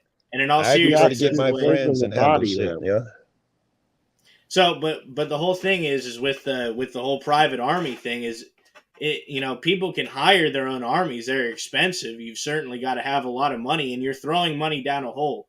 People, especially people that are good with money, wouldn't do it unless somebody was trying to kill them. Which John McAfee did have people trying to kill him. Let's start small then. Let's say just a small community, mine or yours, and we hire 4 people. When there's trouble, our 4 people, as opposed to the cops and stuff, go out. Our 4 people are the ones I'm calling the private army. Yeah, and the thing is it wouldn't be a community sourced thing. People would hire private security companies in their own community, and the private security companies would, obviously set up cameras around I the got house, you. All right. I was and they would thinking me and my respond when boys there are was the an issue. army. All right, I hear what you're saying. All right. Yeah, no, I mean it's the function of policing. The function of policing is supposedly to eliminate crime and to stop crime. But what they do is generally go and harass people. But when it's private police, they're incentivized to actually protect the people that are hiring them. So they would If do it's that. private, isn't the objective to make money? Yes, the profit motive. Suddenly so the reason we run the that's risk. good. That's really good though, because the police nowadays, they do not operate with the motive to make money. Whether Sure they do. stop and Sure they ticket do. you, That's their sole purpose. they don't is to see get the money out from the of you. ticket. Whether They they don't see it or see not, money from their the sole ticket. purpose is to collect money. The machine is there to make money off of you, and the police are the tangible hand. Yes, but what I'm saying is when they do that, they're stealing money. When the private sector does it, if they stole your money, they would get fired. All right, they got Who's an endless gonna supply fire them? because they're going to the tax shit. If they do it from us, we hire them. All right, I see you. They get their money anyways. They get their money no matter what. They get paid whether they harass people. They get paid whether they kill people. Right. If private police are going around killing people, they're going to get fired. And Smoking Otter asks who's going to fire them. Well, I'm going to fire them. And if enough people fire them, they're going to go out of business, and they're not going to have the money to sustain their operations. Whereas when a good company is operating, more people will want to hire them. They'll be able to expand operations. So that's the whole deal. That's why I privatize everything. It's like with roads. Wait. Is a good company a company that gets the most arrests? Now you're a good company encouraging is them to do protects bad the most shit. private property. A good company is that which protects the most private property and lives. That's a good company. As long as you're paying them to protect your property and lives. Eventually, it would turn into some type of extortion. They would take advantage in their. Well, I like you, we're bro. not protecting your property, so we're gonna let these guys shoot you. That we're paying $10 just to shoot you, so that way we can make sure your neighbor will pay us to protect your property. See what happens when you don't pay us? Absolutely not. Because No, absolutely not. No. First of all, I'm not going to hire anybody to shoot anybody. In other words, I mean that person's going to have a gun already. Just hired would, so they can get more contracts in that area. No, they wouldn't, because if they were going around shooting people, I wouldn't send them my money. I would hire another security if they told you, maybe you wouldn't, but if they told the masses and the public, we raided a meth house, and they put the meth in there, they shot them, killed them. You guys did well. We're gonna hire you. If it was private police, nobody would be running into anybody's house if there was no violence going on. So a meth house, it wouldn't happen. Nobody would be running into a meth house. I'm with you on that shit, man. If that's the case, we can change. Well, we can't change the regular policing. But the question was, how do we change it for the better? No victim, no fucking crime. That'd be our starting place. Yeah, and if it's Damn straight. private, that's the whole deal. If there's no victim, then the police aren't going to respond. There's no reason for them to show up when two consenting adults are transacting in something, even if they don't like it. I mean, say someone doesn't like peaches because they're allergic to them, right? They're not going to show up when someone's selling peaches and be like, dude, those are dangerous. You better stop right now. They're not going to do that because they're not going to get paid. And the whole idea They that a do it private in modern security day company would policing. go and kill somebody, one, that person would have guns, and if I heard that my security company was killing people, I wouldn't hire them. I'd hire a new security company with the money I used to send to the old one, and I would say, look, if these thugs that are going around shooting people show up here, you kill them on sight. There's no possibility that a private security company would go around killing people. They wouldn't get paid. Nobody would want to pay a security company that's going to kill you. You It makes no underestimate sense. you underestimate motherfuckers. If they can get away with it and they make money, the same way they lock your ass up, put drugs on you. If it gets their business money somehow, they'll find a way to exploit the system. It's what fucking men do, apparently. They won't get money because there's no system in place. They won't get money if they're not doing their job good. They'll get Like, What's their gold. that's just the job? They'll reality get of it. food. They'll What get is their some type of job? compensation. Their What is job is their to job? protect you and your property. Be specific. Yeah. If there's a robber and burglar come, that's when they come when they're called. That is their job for that night. Yeah, that would be their job at that point in time. If one of their clients was getting burgled or robbed, yeah, they would show up and they would protect the private property. They wouldn't if your neighbor's tree is dropping shit onto your lawn. These wouldn't be the people you call, right? In this world you're talking about. No, what you'd do there is you'd go and sort that out with your neighbor person to person, or you could just move away. I mean, if you've built your house in such a manner that your neighbor's tree is close enough to drop shit onto your like immediate like where you really don't want shit. Yeah. Like, I assume the only reason you'd get mad is if it's dropping it on your car or on your house. So if you've constructed your driveway so close to their tree that shit might fall on it, or if you constructed your house so close to their tree that shit might fall on it, that's on you. That's not on your neighbor. Trees do shit. You know? I'm with you, bro. I'm with you. I'm at 10%, man. I'm enjoying this, but my battery's low and my charge cord is in the car. I'm gonna rap with you. It was nice, man. It was really nice. The smoking gun, good smoking talking to all you, there. Joe. Cool. Thanks for coming Really up. love that you came in with that alternate fucking view, man. It was nice. All right, be easy, guys. Yeah, absolutely. On the theory of how to fix the police, though, my theory is you keep it simple. For one, you keep 2 officers together at all times. You should have 24-hour body cameras on them, and they should live within a few miles of where they work at. If they work in Chicago and they want to patrol block 1 through 30, they should live in block 15 then of 1 through 30. You know, you let your neighbors define how well you're doing as a police, you'll tend to actually want to be a better police officer. You know, the disconnect is them not even working in the same area that live. Like I agree. Maybe some people that would make a change with, but ultimately that wouldn't do anything. Like, they're still going to go around extorting people. If someone doesn't live in that neighborhood and they see them driving through, they're more likely to harass that person. I'd just say keep it to where their only job is to protect you and your property, and you're probably going to get the best results. And the public police are never there. They're there to enforce government law. They're there to protect government assets. They're there to, enforce whatever the politicians say they want to do. So there's really no. I mean, public police are bad, just like public medical care is bad, just like public schools are bad, just like public everything is bad. Public police are the worst possible police that you could have. There will be bad police forces in the private sector, but the extent of their negligence would be that they didn't show up fast enough to protect your property, not that they would pull you over for a taillight being out and charge you money for it. See, that's just simple overreach of the government. But it happens. That is the essence of government, that a good politician will always find a way to seize more power and more tax dollars. A good private sector worker will always find a way to serve their customer better. That is the essence of government. They always grow, they overreach, they harass, they disturb. That is what government does. The idea that government police could be made better if only somebody else had control of it and they had a better way to do it. No, it's not happening. They're always going to be bad. They're bad in every country in the world, just maybe less bad. The only way that they would be good is if it was a private sector police force. That's the only way. See, I think that would just invite more problems in the long run. Because no matter what, it will eventually turn into either one company is going to be controlling large areas, and then that's going to turn basically into a government in and of itself. So that's a what about the workers who run the cash registers?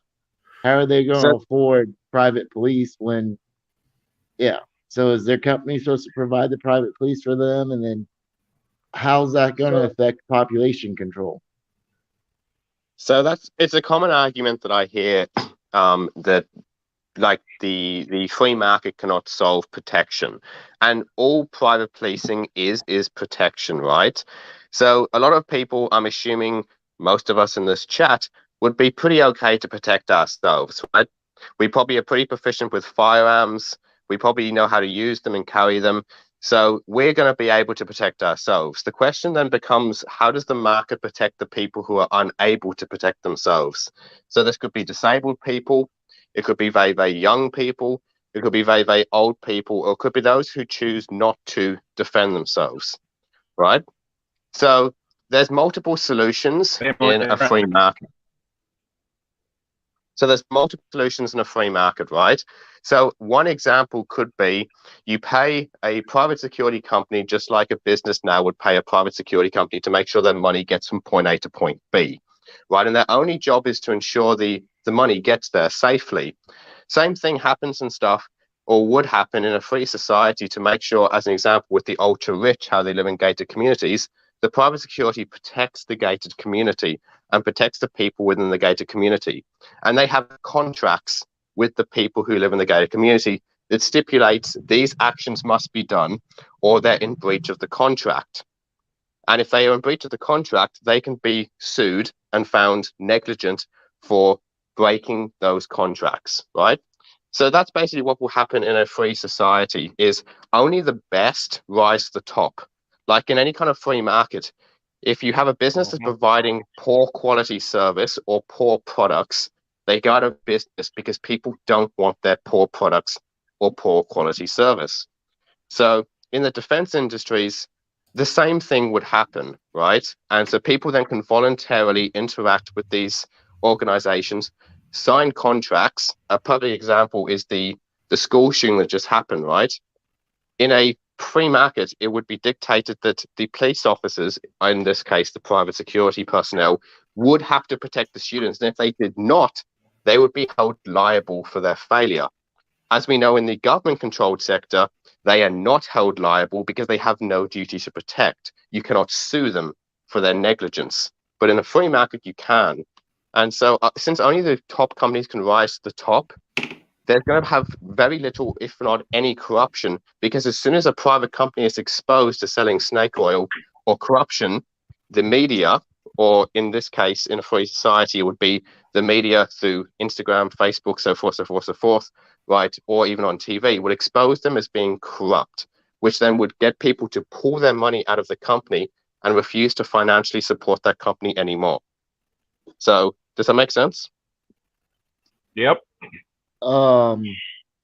It does, but what happens once a company becomes so large that if you take them out of the role, you're literally hurting hundreds of thousands of people?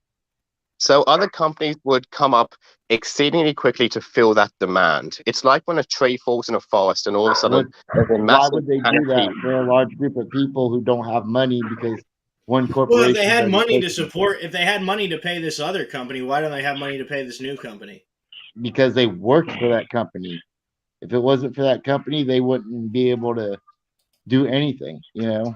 No, that's not true. If they can't work for if they can work for a security company, they can work for any company. That's just the reality of it. So that doesn't make any sense. That's like people saying that Ford workers couldn't find new jobs. Like, of course they could have. They can work on vehicles. They're pretty well equipped to work it anywhere. So if you're saying that it would hurt the workers, that's fine. I mean, the workers can get hurt. That's on them to save money and prepare for them losing their job. It can happen to anybody. But it's not on us to continue supporting a bad enterprise because it might lose somebody their job. If they're hurting people to the point where we don't want their services anymore, that's on them. They should have provided a better service. But there's no reason that we would continue supporting a company that's bad just because somebody might lose their job. There's plenty of other jobs out there. Also, I doubt that a company. Sorry, I was just quickly say, I doubt that a company that got that large, right, that is providing such a good quality service, would then turn around and start providing really poor quality service to their people, because number one, they invite themselves open to losing their market share, and the board of directors, whose their only goal basically is to maximize profit, would say to the CEO, "What are you doing? We have a good thing going here. Keep producing quality. We don't want to lose the market share. Sort your life out," basically. And that's what would happen. Is I don't see a good company that produces good quality services or products suddenly turning around and producing garbage to lose such a huge market share. Yeah. Have you ever heard of planned obsolescence? You guys, what's Wasted Seaman got? I feel like he's got a little input here. I don't have a whole lot to say right now. I just kind of listening to you. You've opened my eyes to a lot of new ways of thinking, and I think I already thought that way subconsciously. But yeah, I just wanted to say thanks for putting out the videos you're putting out. I can't imagine how many people you're touching and educating on this. And it's hard to argue any of these points with you because Smoking Auditor always finds some way to freaking argue something. Yeah, he's trying. He's trying. That's he's trying. nature. Yeah, well, thank you, Wasted Seaman. I want to say one thing I would like to say is, and this is probably stupid, but the government is elected by the masses, right? Yeah. So if we got rid of the government and privatized, wouldn't eventually we'd kind of get back to that point anyway? Because the masses, the overwhelming majority of people would elect a leader and it'd become public government again. Yep. Perhaps, but if we had already established the precedent of anarchy, I have a feeling that there would be so many people that don't want that, and the government that would be formed would be so lacking in resources because they would have lacked the ability to tax people unconsensually, that maybe they would find it hard to force even a large minority of people into complying. I don't know. It's never really happened before, but all we can do is kind of. I think the large. Maybe you're right. I think the vast majority of people are so stupid that they need somebody to be their leader and take their hand and show them the way and tell them what to do and how to do it.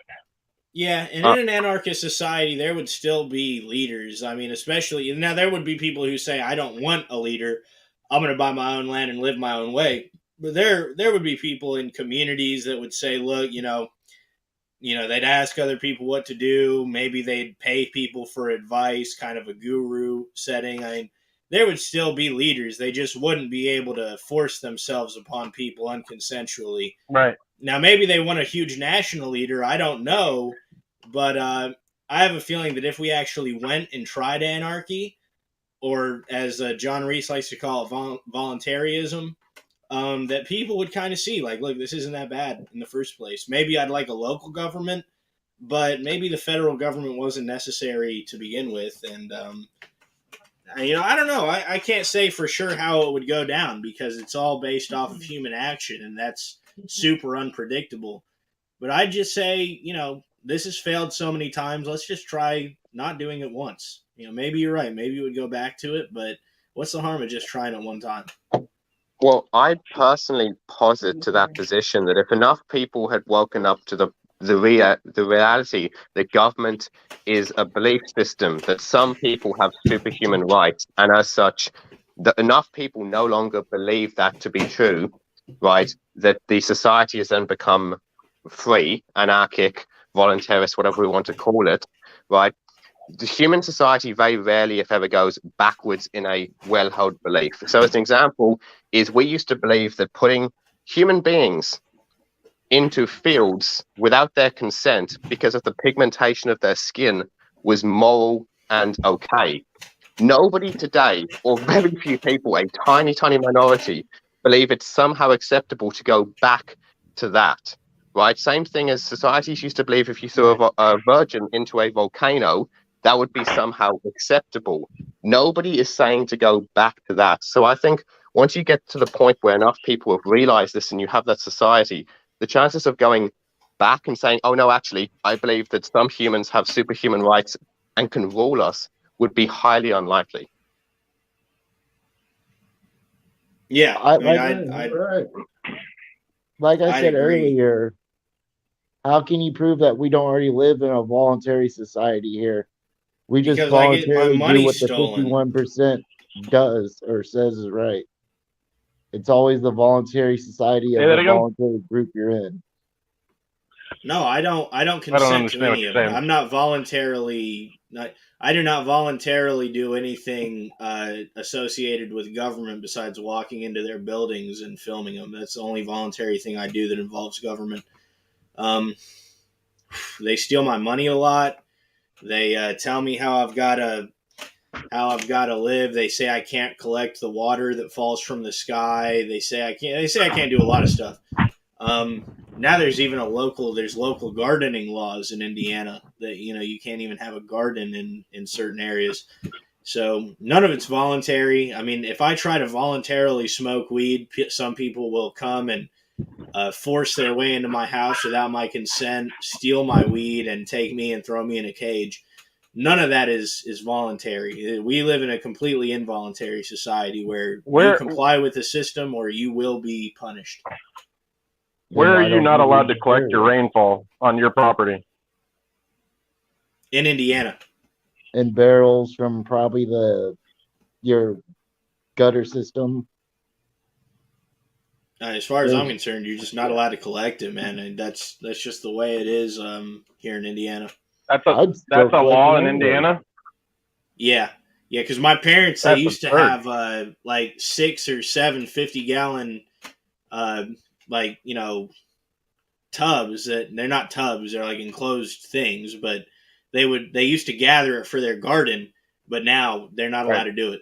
I mean, so what happens if they do it? Are they gonna put a lien on the property, or they'll probably ask them for money, and if they don't pay it, then yeah, that's probably the next course of action. Yeah, they'll steal the property for drinking water. Yeah, it's terrible. Yeah, and they didn't even drink it. They used it to grow plants to sustain their livelihood, but not allowed now. I don't even think the mafia would do that. Yeah, no, the mafia wouldn't, dude, because I mean that's kind of a I mean they did a lot of stuff, but they didn't do quite as many bad things as the government does. The cartels wouldn't even do it either. Yeah, perhaps not. Perhaps not. I don't know. I mean, the cartel is just an extension of the Mexican government, as far as I'm concerned. Exactly. It is. But my question is why do you and your neighbors allow them to do that? Why don't you all just set up a barrel? Because if we did, they'd come with a lot of guns. Take your property. And this has been a precedent ever since the 1790s, I think. Maybe it was the 80s in America when they had the Whiskey Rebellion. I think that was in Massachusetts. Could be wrong, but I thought it was in Massachusetts. And they weren't paying a whiskey tax to the government, so the feds rolled in like 5,000 troops and murdered the people. So even if the state can't get you to comply, even if the local government can't get you to comply, you can bet your ass the feds have the resources to roll in the tanks and the gunmen. They'll get you to comply or else. Something might just happen to you, if you know what I mean. They'll make you an offer you can't refuse, so to speak. And you don't think that wouldn't happen in a free market society with a big enough corporation? Absolutely not. No way. Of course it wouldn't. I mean, why? How would they ever get so big if they were killing people? How do some governments get so big as they are right now? Because they kill people. And you think that would stop just because we didn't have a single focus point? Yes. Let me ask you this. Do you think it would be you take into the effect of the mass amount of population that we've achieved as a country? I mean, wouldn't it involve a lot of survival of the fittest at a certain point? Yep. Or, I mean, you certainly either produce or you die, or you work for a large corporation that produces for. No, I just say that on the aspect of how many people there it would is be with the survival of the resources fittest. available. It would be survival of the fittest in the marketplace. Now, in the 1920s and 30s, we had a largely capitalist economy, and old people had the biggest retirements that they'd ever had in the world. Poor people had charity homes they could stay in. It's not a survival of the fittest in a Darwinian sense, where either you're fit and you produce or you die. It's a survival of the fittest in the sense of the market, where you provide a good service that people are willing to pay for, or you go out of business. But charity was at its highest point in the 1920s and 30s when we had the most money. So now, with how unbalanced things are with people today, some people. I mean, back when we were on the gold standard. When we produce stuff. And Could you say that again? He said when we had the gold standard, and I said when we produced stuff. Yeah, but it's a combination of both things. We weren't printing money out of thin air that wasn't backed by gold, and we were actually producing product. When you can print money, when you're on a gold standard, the government is forced to tax you for any money that it wants to spend. When you're on a paper standard, the government can just print any money it wants to spend. So that's the difference. The gold standard is completely necessary when you want a good economy, because if not, the government's going to inflate away the value of any currency that would sustain a good economy. But Fallon Filming 5.0 had a question.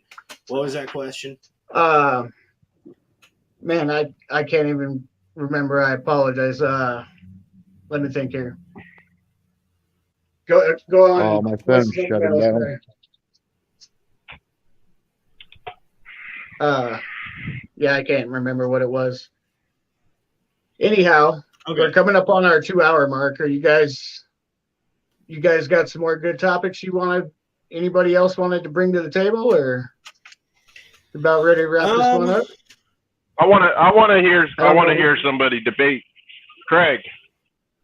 A real debate. Yeah. I want to hear somebody that's got a brain in their head that can debate him. I agree. I agree. I don't know.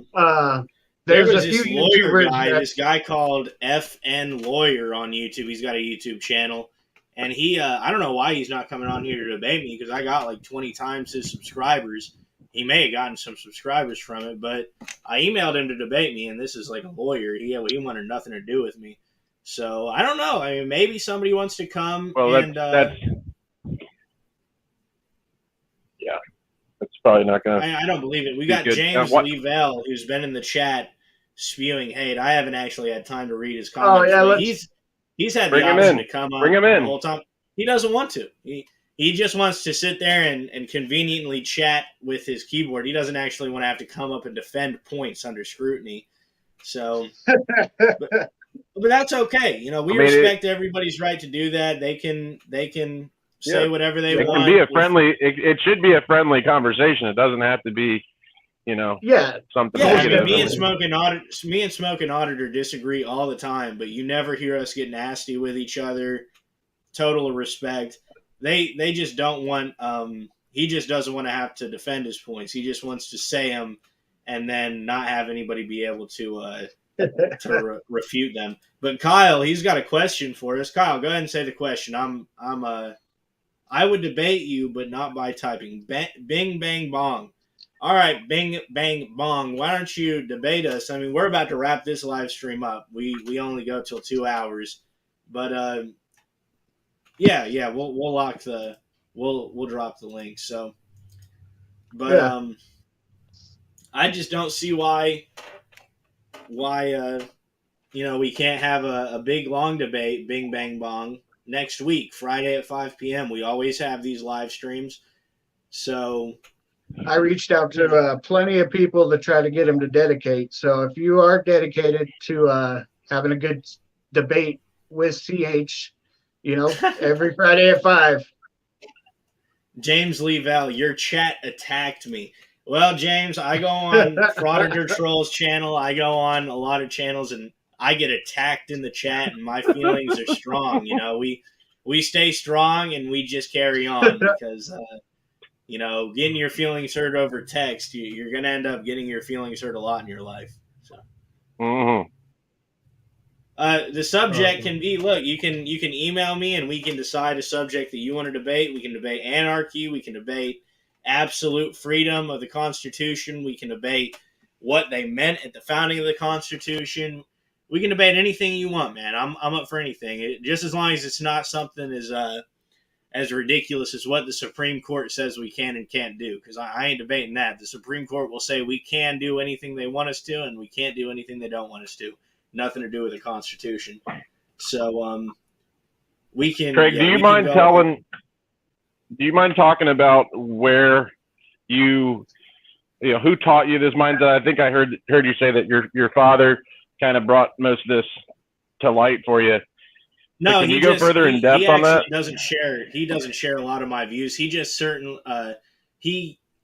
he offered a lot of opposing viewpoints to what the government regime at the time was talking about. He really he made sure to open my eyes in around the 2008 presidential campaign of Ron Paul. He said that he liked Ron Paul a lot, that the guy was honest and whatnot. So he got me started in the right direction.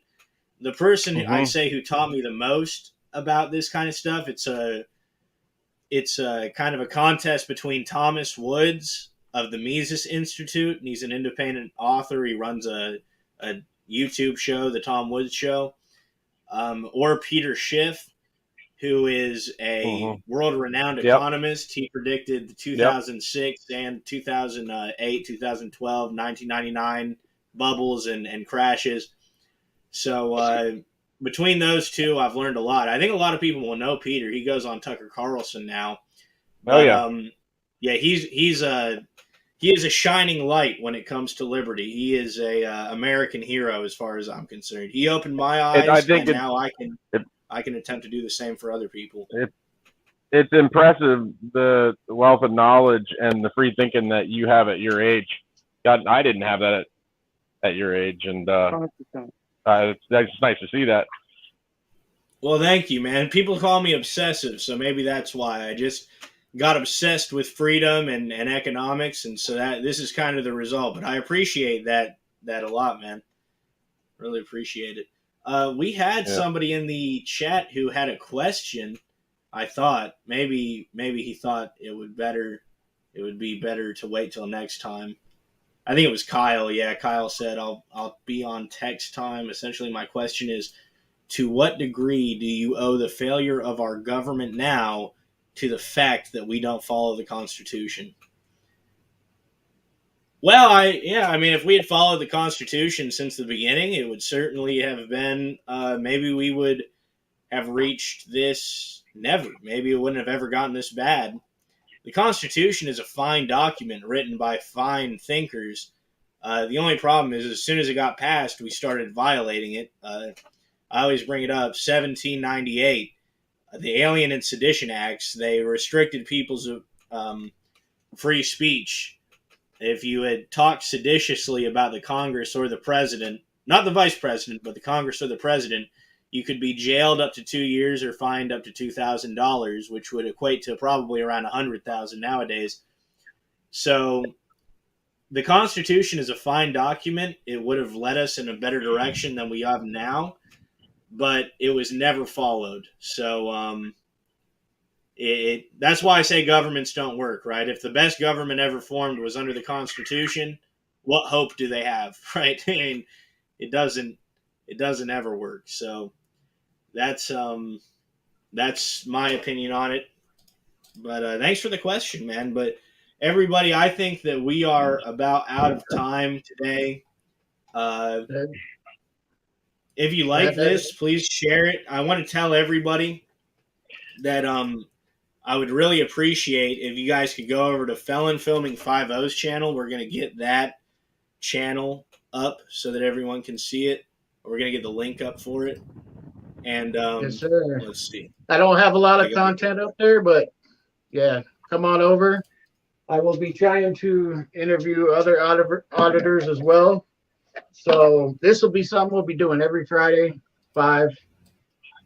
That's 5 your time. Maybe more often if you get more auditors to do it, because my channel is every Friday at 5. He might get some more people. So we got 79 in the chat. Please, everybody, go and subscribe to Felon Filming 5.0. I just dropped his link, and I believe it's pinned. It's a pinned comment. So make sure you go over there and subscribe, everybody. Thanks, Wasted Seaman, John Reese, as always, and Raimundo Verde for joining the chat. Felon Filming 5.0, thanks for hosting this, man. And thank you, guys. Always a pleasure. And let's just keep up the free thinking. It's all about getting people to think. So, absolutely. All right, and thanks to everybody in the chat for sticking with us. So we will see you on this program next Friday at 5. Look forward tomorrow to a new video coming out. It's going to be a banger, and we will see you then. CH and Ty Audits out. We'll see everybody later.